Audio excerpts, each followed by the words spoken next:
Good afternoon and welcome to Chicago Humanities Spring Festival. I'm Philip Bahar, the Executive Director of Chicago Humanities, and it's my pleasure welcoming you to this program tonight with John Maeda.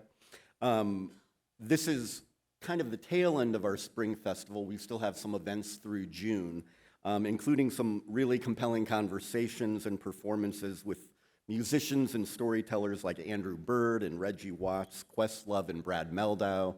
We still have some fantastic programs on democracy and the presidency with Pulitzer Prize winning journalists and authors John Meacham and Doris Kearns Goodwin. So hopefully you can come out to some of the rest of our festival as well after today's program. This is our first full day of programming on Illinois Tech's campus, and I can think of no better place to have a conversation about the future of technology and AI than at this great institution that was so central to kind of the new Bauhaus and the founding of innovation and technology here in Chicago and much more broadly. Before we begin, I want to mention our partners. Our presenting partners are Builders Vision, Friedman Properties, and the Robert R. McCormick Foundation, and our spring season sponsors, the Richard H. Driehaus Foundation and Nielsen IQ, who also underwrote a whole series of programs on artificial intelligence throughout this year, thinking about AI through the lens of humans and the humanities. And I want to thank all of you who are members and donors. You really do help bring these programs to life all across the neighborhoods of Chicago. So if you're not a member and you love what we do, please consider joining us.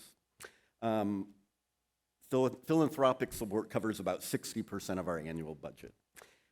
So a few words about our speakers. John Maeda is the VP of Artificial Intelligence and Design at Microsoft. Such a privilege to have him here at this moment in time. He's a celebrated technologist. He previously held leadership positions at Publicis, Sapient, Automatic, and was a tenured research professor at the MIT Media Lab, one of the great centers of innovation here in America, known for its cutting-edge multidisciplinary approach to design.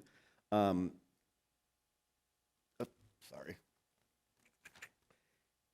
he has led pioneering work in computational design, coding for artists, and human-centered AI. Esquire named him one of the 75 most influential people in the world, and across his lifetime, he's championed the vital role of artists and designers in making a better world. His books, like How to Speak Machine, he's considered how to leverage AI's potential while keeping human values centered. Today, he's joined by Dean Anijo Mathew, here from Illinois Tech, at the Institute of Design, who is focused on entrepreneurship and urban technology. His research evaluates new models of innovation enabled by technology and media convergence, and he works with global organizations to adapt and implement change in a rapidly changing environment. We're going to start the presentation tonight with a few comments from John, and then Dean Mathew will be joining him. So thank you so much for joining.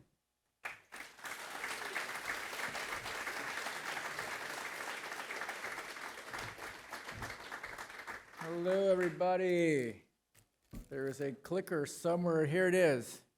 Wow, it's so nice outside. It's so good outside, and you came here, but you get that like window seat.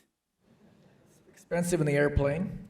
Okay, all right. Let's see here. How are y'all doing here? Doing good. Look at the faces here. Everyone's kind of. That's good. Okay. You always have your phone in case I get boring. So, all right, good. Right. Well, I'm very honored to be here. Specifically because I've had the opportunity to sit with Dean Anijo over there. It's like amazing. Who knows Dean? Who knows the Dean Anijo? There we go. Oh, fans here, right? Little applause, please, for a moment. It's very interesting carbon life form. Very brimming with stuff. I've learned so much. I feel like I won the lottery in terms of being retuned for this design, business, social activism, Chicago flavor that really I haven't been able to taste before, so I'm pretty excited. I live in Seattle, Washington, and anyone know Seattle? Seattle, very rainy. Yep, and I moved there because my parents are in their late 80s. And any caregivers out there? Caregivers? Not sure. Yeah, hard. Ooh, caregivers hard. So I had to move out there because there was a situation. Anyone have siblings you can't trust? Situation. So, you know what I'm talking about. So I had to find a job, and they live in Redmond, right near Microsoft. So I had to find a job, preferably at Microsoft. And it was October of 2022, and I joined Microsoft because the person there who was saying, oh yeah, maybe we have a job here for you. I was playing with OpenAI beta, and he said, oh, if you come here, I might show you something. I said, oh, what is that thing? I don't know what it is. So it was October 2022, and I went in to do AI stuff, and all my friends were making fun of me. Like, oh, John, oh, that's really embarrassing. You're working on AI at Microsoft. And then in November of 2022, this ChatGPT thing came out. And suddenly all my friends were like, whoa, John, oh, good idea. You know, you never know your friends, right? They kind of flip or whatever. So anyways, but I didn't know that was going to happen either. So anyways, I have been lucky to be really at the center of a lot of learning because I worked on AI in the 1980s, right? I was at the MIT AI lab, and it was right near the end of the AI kind of boom, the so-called AI nuclear winter. All that is saying, like, it's a very dramatic way to say nobody wanted to put money into AI. That AI could do something called expert systems. You know, it's like, if this, then this, if this, then this, and just pile up gazillions of if and thens. That AI didn't work very well, it turned out. A lot of people invested in it, didn't do that amazingly, so eventually it dried up. But this new kind of AI is very different. This new kind of AI, has anyone used this kind of stuff recently, touched this kind of thing? It's different. And I want to go over what I've learned about it, because it may help you navigate what is happening right now. So I use this phrase to frame a report I give every year called the South by Southwest Design and Tech Report. It's kind of a double, design against AI, you know, designers against AI. Or is it, am I designing against AI trying to compete? It's got a duality to it. It's also got the word little letters AI in there. I love little sort of word puzzles like that. And I have different versions of this, but I want to have the conversation with Anijo, which I think is exciting. So I'm going to do roughly 13 minutes of this. Okay, here we go. Rapid. Okay, here we go. It's as if, you know how like younger people have realized you should go up to the upper right and set 1.5x. I don't have to talk at regular speed. So, all right. Okay, so first off, someone, my colleague said to me, this new kind of AI behaves unpredictably. That is not true. It is predictable in how it works. Because it turns out we humans, remember the Donald Rumsfeld matrix, unknown unknowns? Well, there's a unknown unknowns, known unknowns, unknown knowns. Those three quadrants we humans don't do very well with, right? Ambiguity, lack of information. Oh, humans, no good. Where do we do well? We do well in the known knowns. What else does well there? Large language model AI likes known knowns. So it's predictably, it'll fail in these other three quadrants the same way we humans do. And I like how there's a boom now where people are saying, I'm going to get AI to take my prompt and make an entire website from it. Ooh. And on the other hand, you have a customer who says, this website's too complex. AI, make it into one button. Do you see this weird thing? We overhydrate the idea, and then we desiccate it. Does that make sense? No, a little questionable. Okay, conversational design. Chat, not new. this book by Erica Hall. She's coming out with a second edition, very timely. Erica points out that language is the oldest interface. You know, if you've ever taken care of a baby, they want something. They want milk. What are they using? They're using a voice UI. Milk, right? So it's the oldest interface to get something done. And then this is a book in 1967 by my former boss, Nicholas Negroponte. It says here in purple, you could build a predictive model of your conversational performance. Such a machine could then reinforce the dialogue by using a predictive model. 1967, right? That's totally spot on. But most importantly, this is a book by my AI professor. In the 80s, I took an AI class, and I'm sure some of you know that when you're younger, you're kind of stupid. So I had AI, and then I had the instructor that, I like the other cool one, right?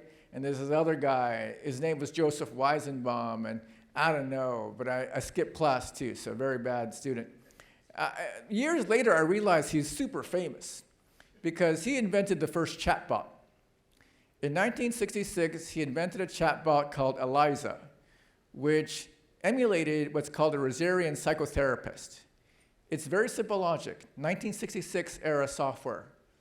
It did two things. First thing is, it was very good at saying back to you what you said. Like, I had a bad day. Oh, you had a bad day.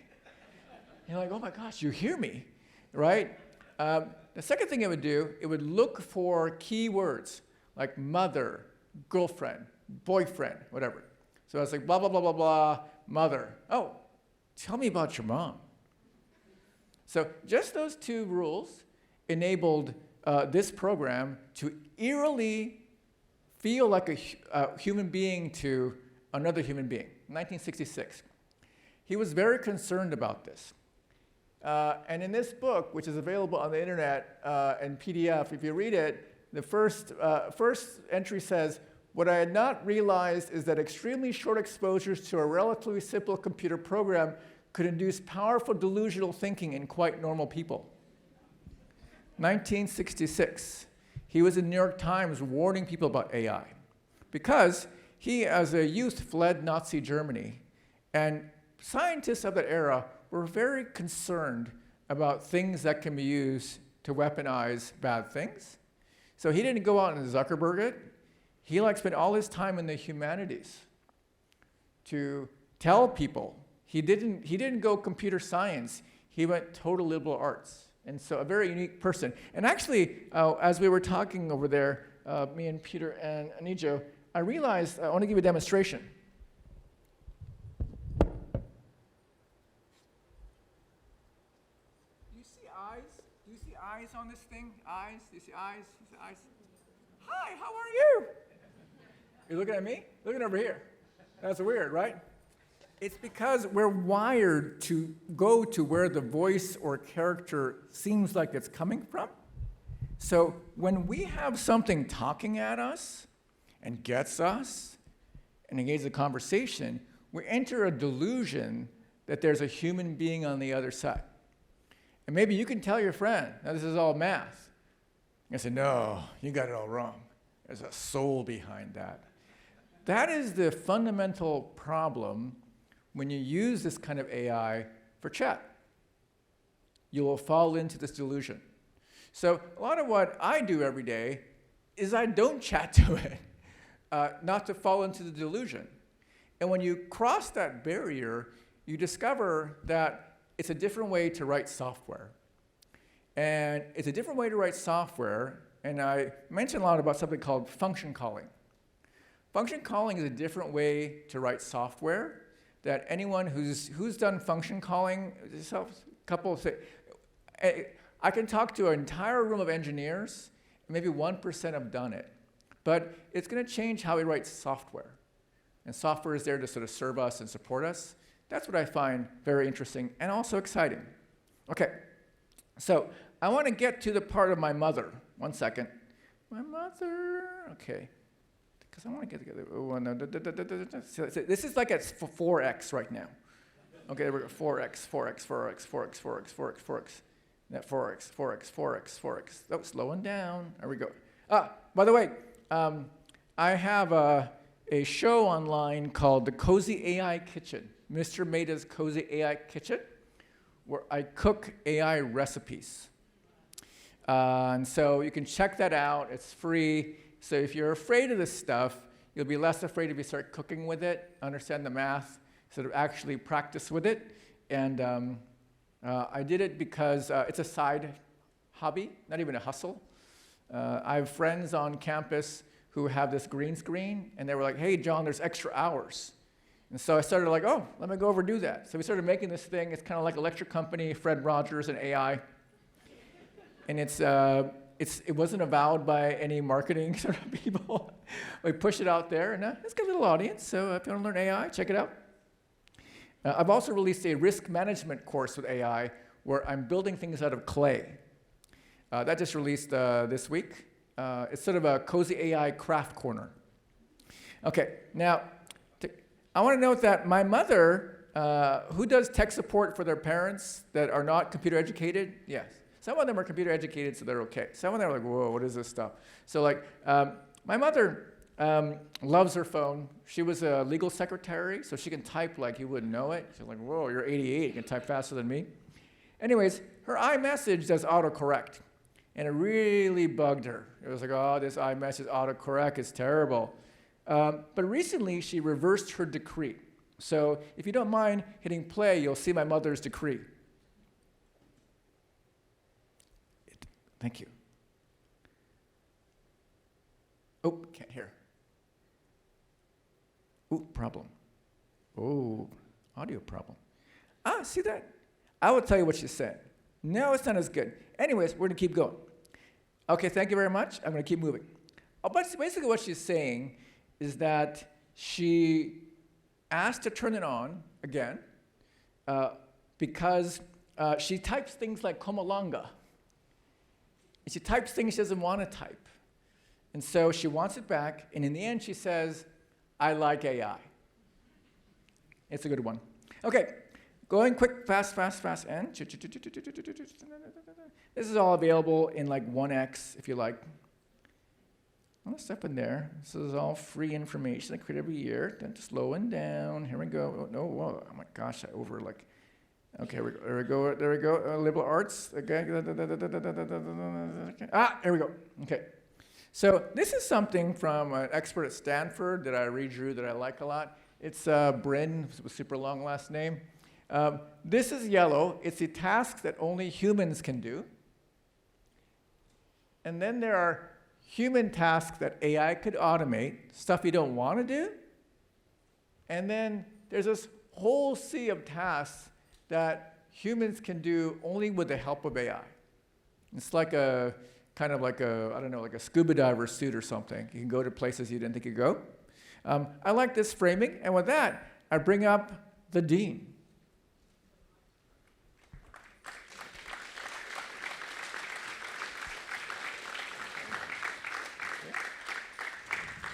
And I'd like to officially give the dean his own AI chef apron. All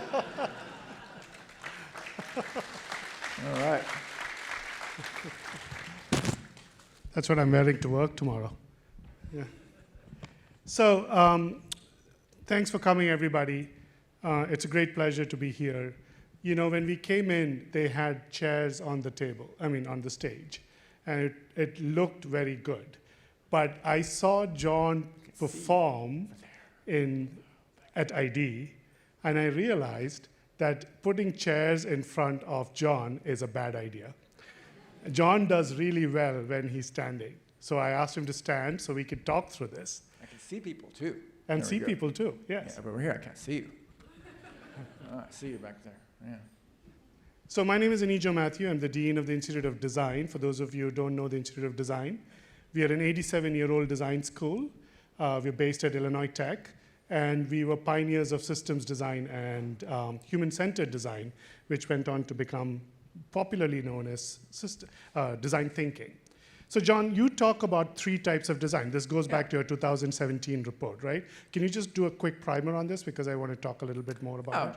So when I landed in Silicon Valley in 2013, I was working in venture capital. And the reason why is because design was creating or inflecting companies, and people didn't understand it. And there were these 2 guys who were RISD grads. One was named Joe Gebbia, and the other Brian Chesky. And I visited them, like maybe in the 2nd year I was president. I was in San Francisco. I said, hey, do we have any entrepreneurs? And then, yeah, we got these 2 guys, and let's go see them. Went to see them. They're in this apartment with like 6 people around a table. They had this ridiculous idea. They were going to enable people to rent out their bedroom or sofa and give them an air bed, and they'd serve breakfast. Air, bed, and breakfast. Airbnb. And I thought, what a dumb idea. And then every year it got bigger and bigger and bigger. So anyways, the investors wanted to understand this thing. And I saw this problem. I saw a problem where people were like, oh my gosh, Joe Gebbia, Brian Chesky, design, the game changer. And so they were all hiring designers, but designers who had no experience in technology. And it wasn't working out very well for them. So I tried to lay out 3 kinds of design. One kind of design is classical design. The design that we all know and love, the built environment. It's like, oh my gosh, design, amazing. Then there's design thinking. Design thinking invented at IIT and invented at ID and invented at Summit at Stanford. Everyone took the claim, but it was here first, just a bunch of. And design thinking, though, is not design, design, whatever. And classical designers generally dislike design thinking, but I always tell them the design thinker makes a 6-figure salary.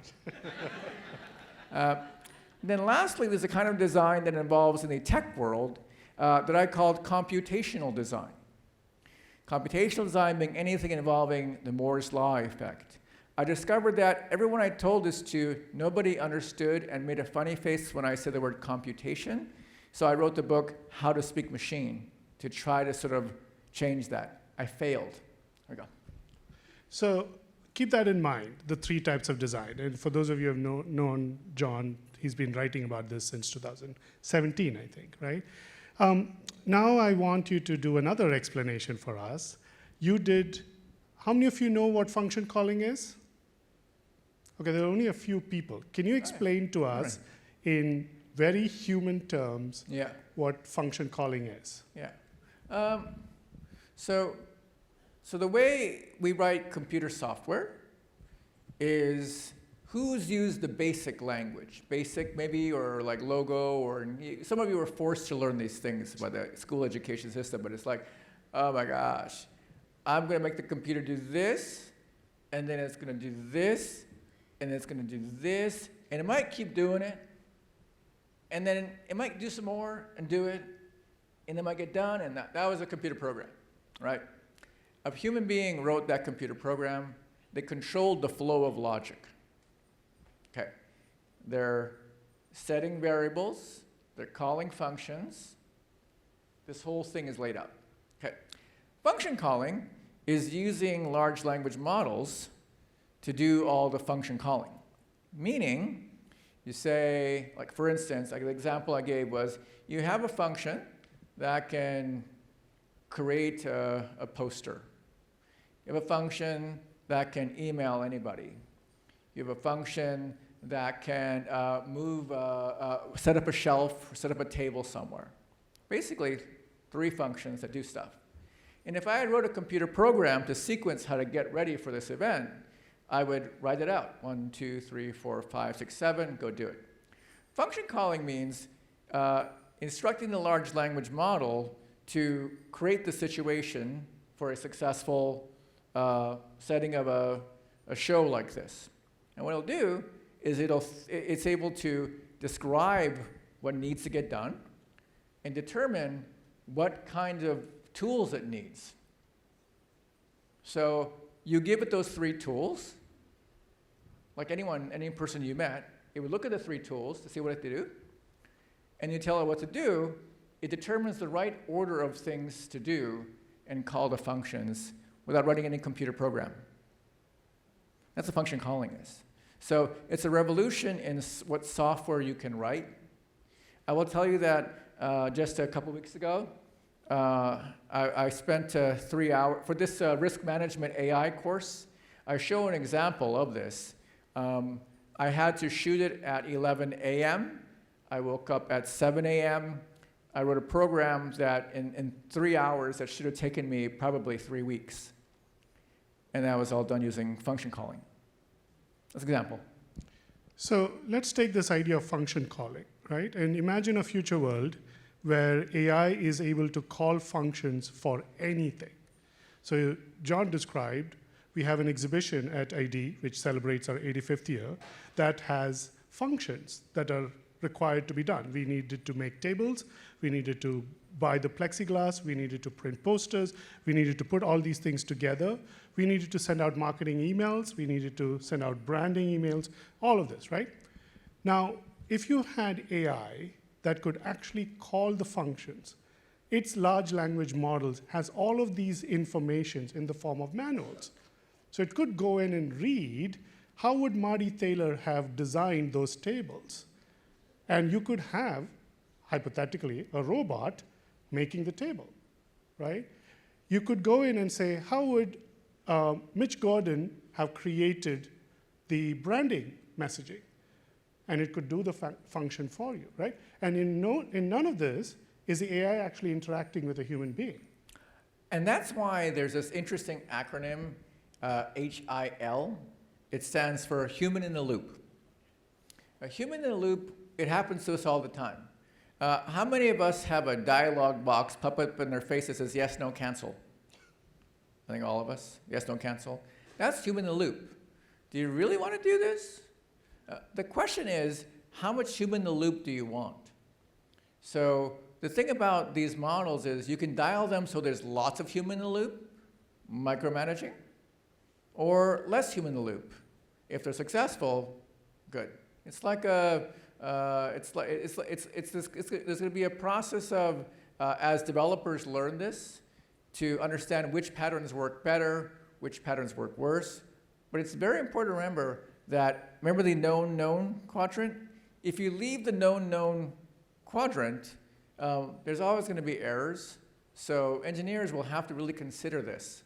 They're called guardrails. So going back to your first comment about the 3 types of designers or design, what do you think is the evolution of design as computers get more and more better and better at function calling?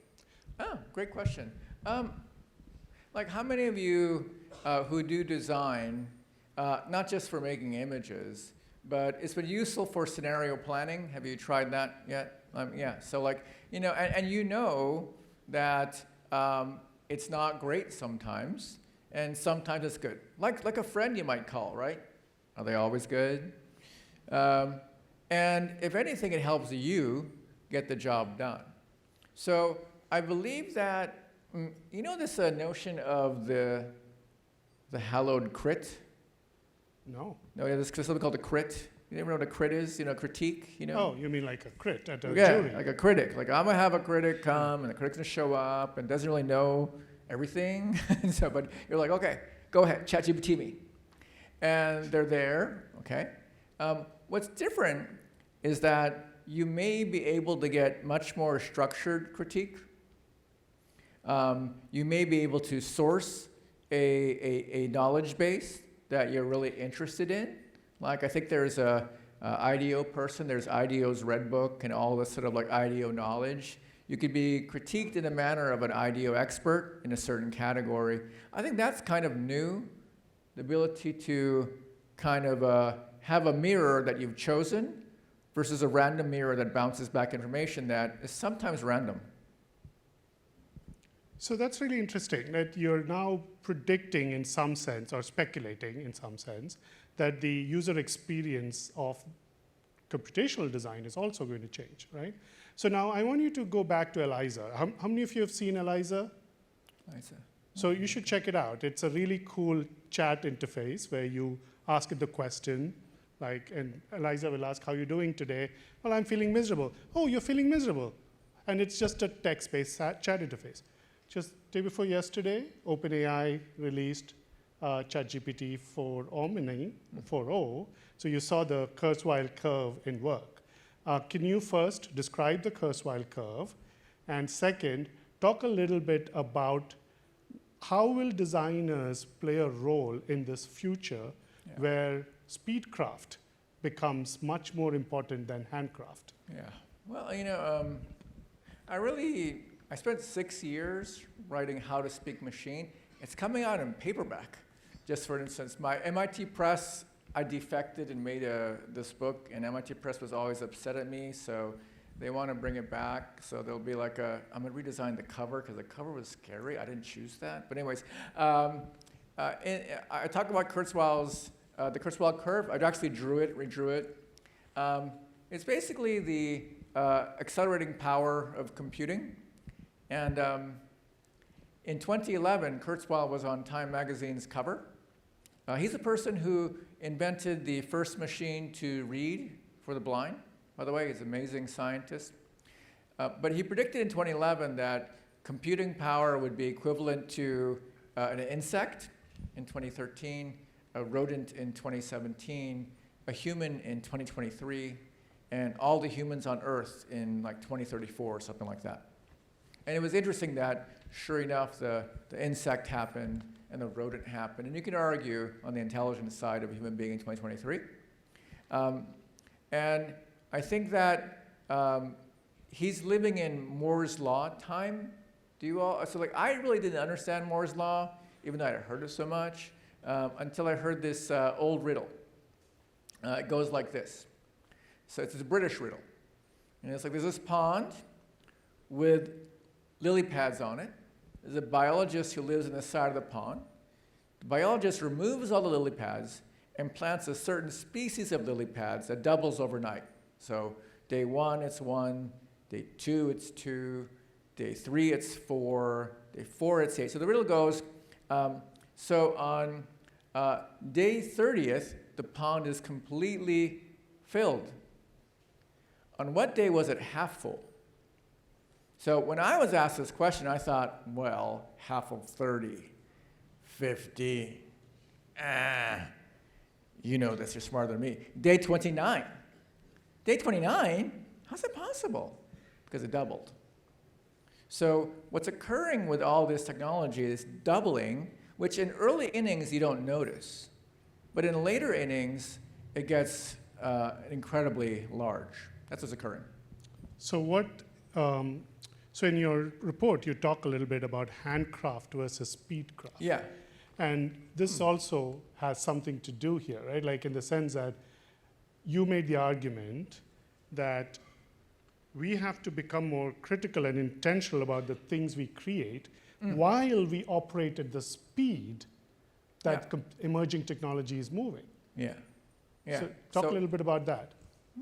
Well, given what I've learned about ID in an intense masterclass from our dean, I think that I wish I came here when I wrote that book, actually. I was pretty ignorant, actually, when I consider it. So I'm like, awfully ignorant, actually. I had a concern that computing was moving this quickly, and it was outpacing culture.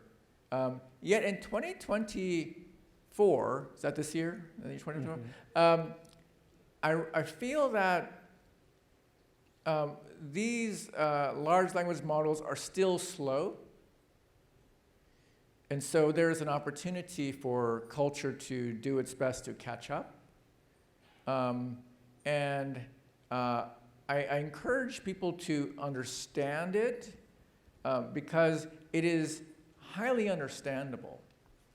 There's just two kinds of models. One is a model that can complete the sentence. It's called the completion model. There's another model that no one talks about. It's called an embedding model. It measures similarity.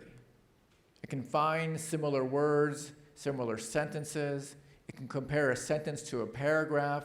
It can reduce that comparison to a number. dog to fog versus dog to cat. We humans can say, 0 to 1, 0.5, whatever. A computer could never do that. A computer can now do that, approximations. Why does chat sound so real now? It isn't real when you first visit it. It knows nothing about you. When you start talking to it, like Eliza, it has context. When the context grows, the similarity model is used to find similar things in what you said. And it brings it into the completion engine that said, when it said like, how you doing? I'm pretty good. So where are you from? I'm from Seattle. What's your favorite food? I love tacos. Blah, blah, blah. And it's like, so what's for dinner tonight? So you compare what's for dinner tonight to everything you said. It pulls out, they said, I like tacos. So the completion is just, they said, I like tacos. What's for dinner tonight? Tacos. Do you see? So, John, can you spend a little bit more time on this diagram? I love this diagram in John's report. And for those of you can look at this diagram and interpret it, basically it argues that there are a lot of things that humans can do because we are human beings, right? And there's a small subsection of that AI can do because it's AI, and there's the task-based interpretation of what humans can do. But then we step into this large C, and you have a sequence here, right? Like you argue, if I'm assuming correctly, that the task-based things come first, right? And then we figure out the humans and how humans and AI can work together. Is that correct? Well, when I look at this now, and this is by Eric Briddenjofsen, that guy at Stanford. He was at MIT. He's a genius. So just check out his stuff. The diagram didn't look too good, so I redrew it. Made it kind of cooler looking. Lost my train of thought. What was the question? So can you explain this first, the sequencing, and then secondly, what are some of the ideas what are some of the things that are task-based that AI is automating right now? Yeah. And when we get into this large C, what are some of the things that you see getting? I remember what I was going to say. Thank you. Yes. When I saw this, everyone never know, maybe some from my generation. There was this group called Shakespearean Sisters. Okay, thank you. Shakespearean Sisters. I had to look this up, but they had this song that was a hit. That was a beautiful song that the lyrics have this moment where they say, la la la, life is a strange thing. Just when you think you know how to use it, it's gone. And these are young people saying this, but it's sort of like really stuck with me for some reason.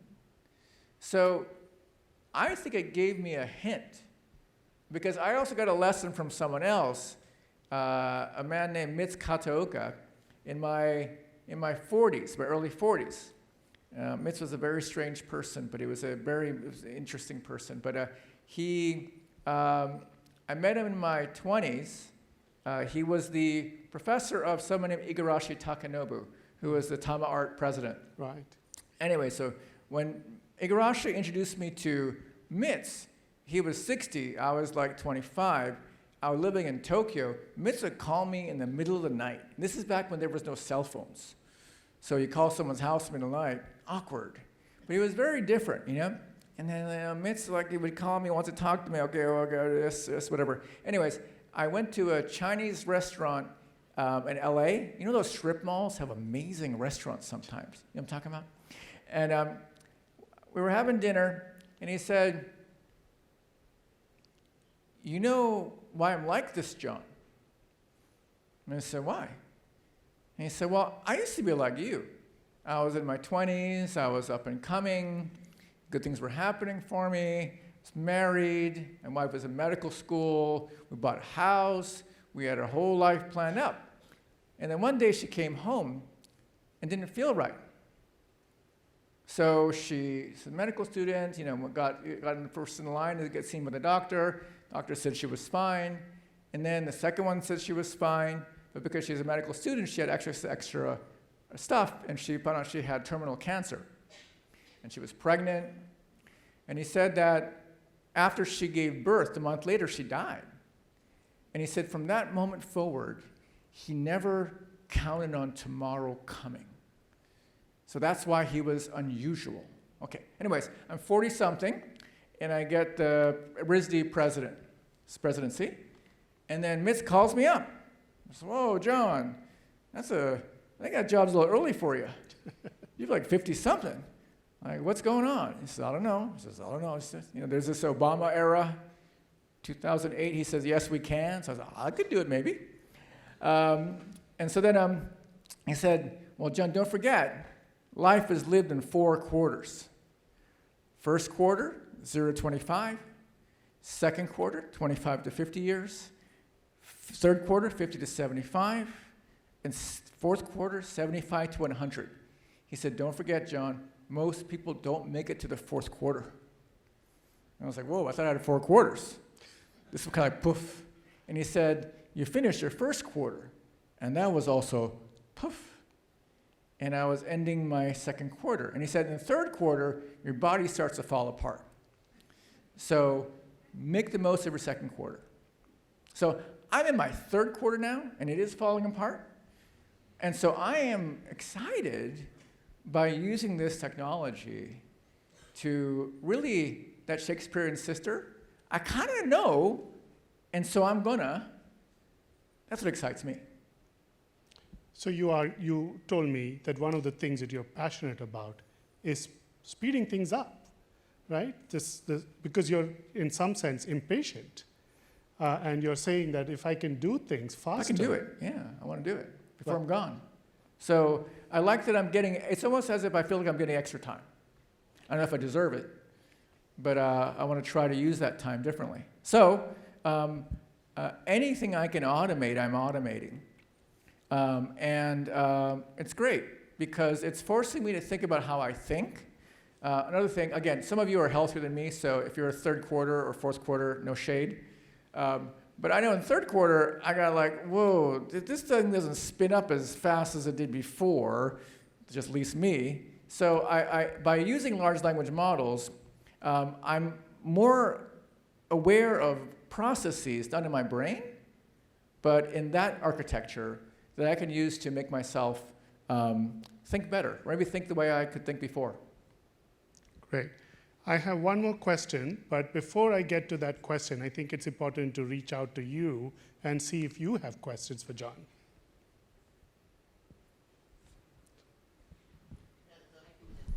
So what are examples of things that you're automating? Anything you can automate, you can. Yeah. One thing I'm automating, I'm a little embarrassed, is how I use time. Time is the most valuable resource. You come to realize that when you really get older. When you're younger, you're like, oh my gosh, you waste so much time. It's amazing. When you're older, you're like, whoa, I'm gonna use my time differently. So I wrote software to analyze my calendar, and it helped me construct a better next week. Because I've given it information about things that are interesting to me, and it can help. Basically, it's a calculator, is how I see it. So it's able to help me calculate with time constructs and what's important to me.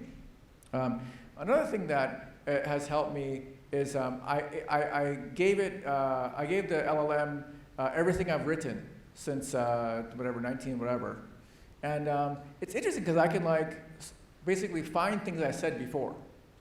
And I was like, whoa, that's so wrong, I'm like, oh, I could use that now, So it's like injecting some thinking that I had before, so I find that very useful. Yeah.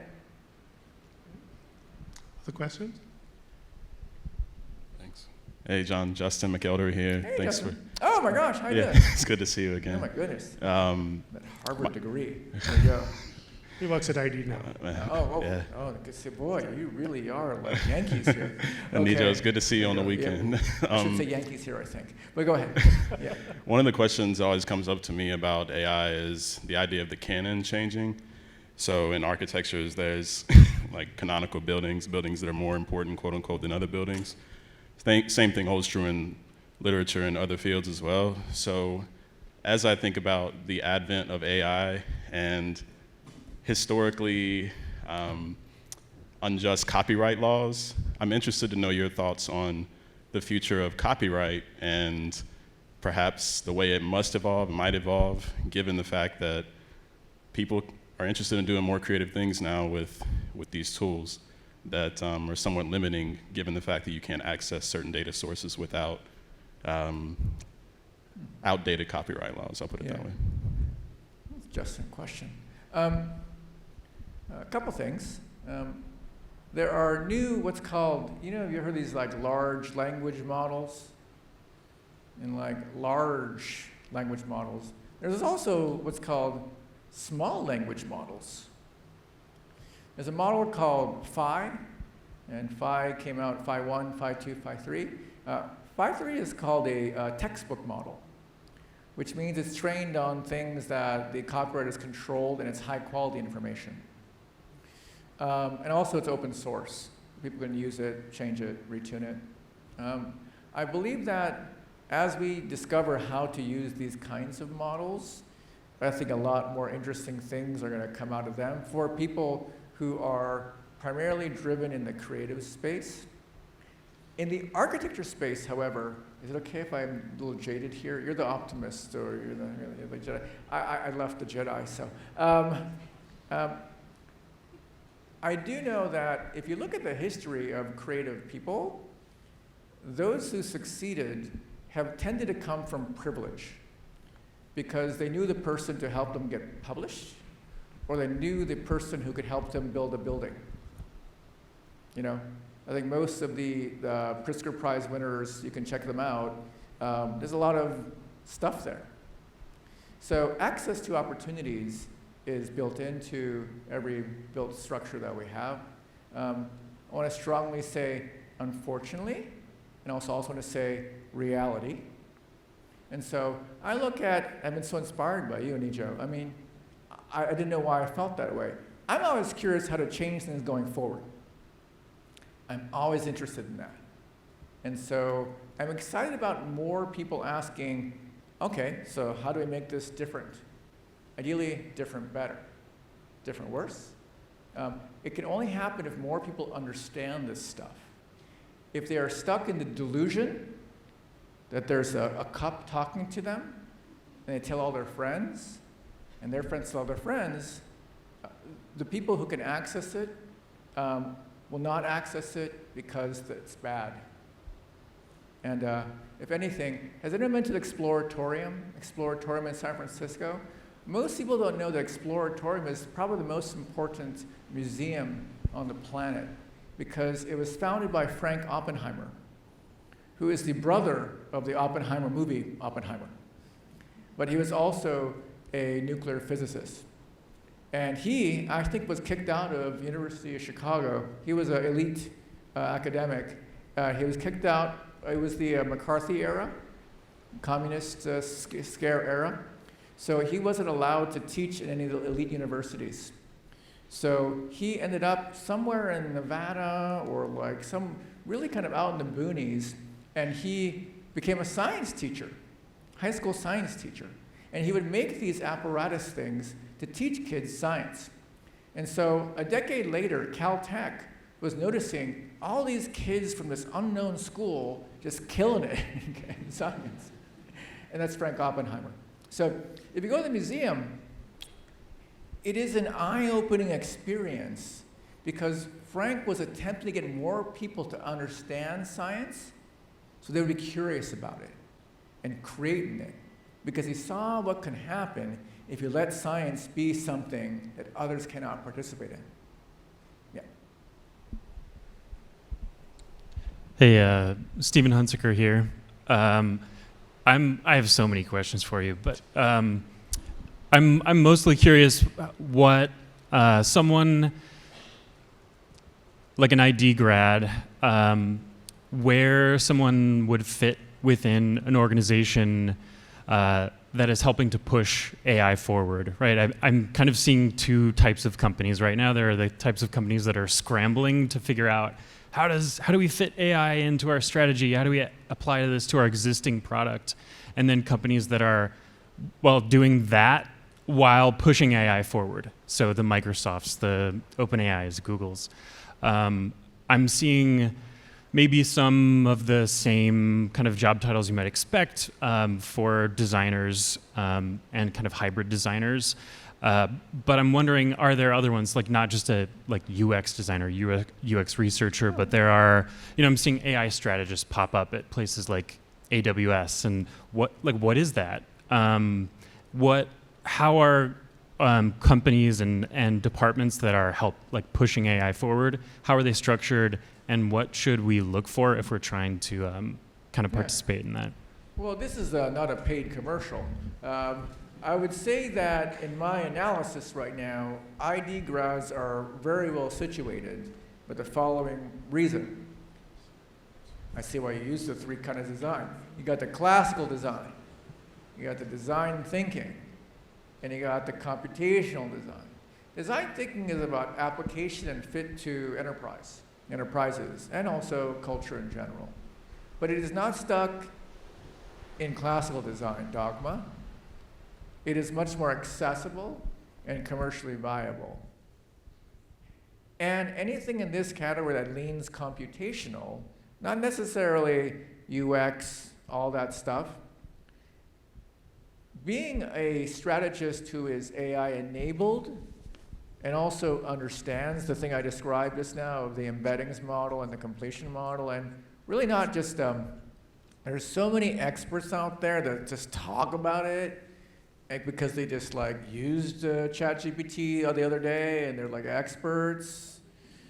Just saying. If you actually sit in the code, you run it, you touch it, you change it, and you're like, oh, it can do this. Oh, it can't do this. That is the exciting time right now. There is an opportunity for more human experts to have an opinion for how this can be used well. And I think ID is it's good stuff. We have one question here. Can we get there? Oh, behind there. Yeah. So, In full disclosure, I am a computer programmer now, much less a designer. So I spend all my time coding. So yeah. Hi. Yeah. Hello.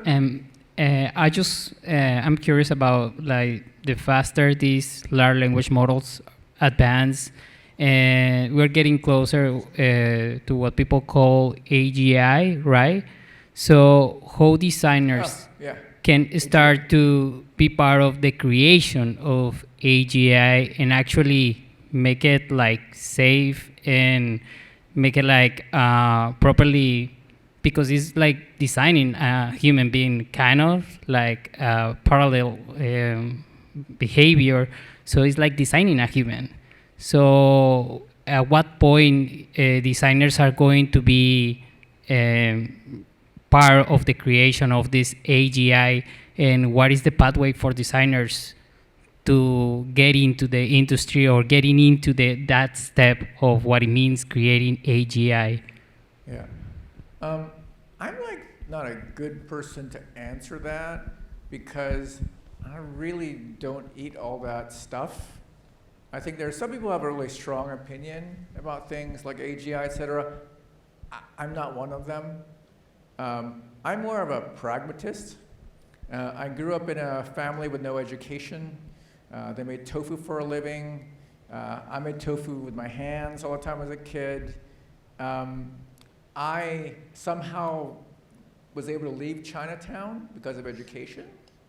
And I've just been curious about this technology and what it can do for more people. These questions about what it does to change society and I think a lot of the science fiction movies sort of create this kind of feeling. I'm not in that world, so I regret that I can't really respond to that kind of question. I'm less in there. I'm more really in, what do we do with it? I'm curious how to use it, and how to use it really as a tool. I'm going to close out the session. Can I get this person in purple here? He had that moment that I had recently where I lost the microphone. You sure? If you don't mind. I was there. I was going to ask a question. Yeah. So we're seeing all of this rise since the large language models came about, when we were all sitting at home during COVID. Service delivery was everything, and everybody was too busy hiring more UX designers, right? Yeah. And today we see the new darling of the industry is anything AI, right? But as a designer, I can't help but wonder how natural the whole paradigm of interacting with machine via prompt is. Yeah. You know? Okay. And like, what does it mean to go away from this retrofitting and go to an AI first design world? What is really cool for those people who are defining their career right now is that there are a lot of unknown unknowns, and there are unknowns in the category that you're describing too. A lot of unknown unknowns. By sitting and really having the privilege of it to sit with you for a few hours, I didn't have to pay for that. That was great. I've been so struck by how making is what design does. And you can either make good things or make bad things. But making is the proof. What is that phrase? A prototype is worth 1,000 meetings. And to your point, designers are really good at making that prototype. That's the only way it's going to be resolved. But I ask to try to stay away from the eddy pool of the delusion of talking to something, because it's quite powerful. 1966, it's been warned. Great. Thank you, John. Thanks, everybody. I'm going to close out the session, and I'm going to quote something that John references in his presentation and his book. You cite Josh Clark, who argues that, just like Mies van Rohe's generation saw steel and glass as the material of design, you are arguing, and Josh Clark is arguing, that AI may be the material of design right now. And I think you were just describing that if you don't have the craft of molding AI to you and to do the stuff that you want to do, you may be left behind. Well, you're hallucinating. You're hallucinating, to use an AI term.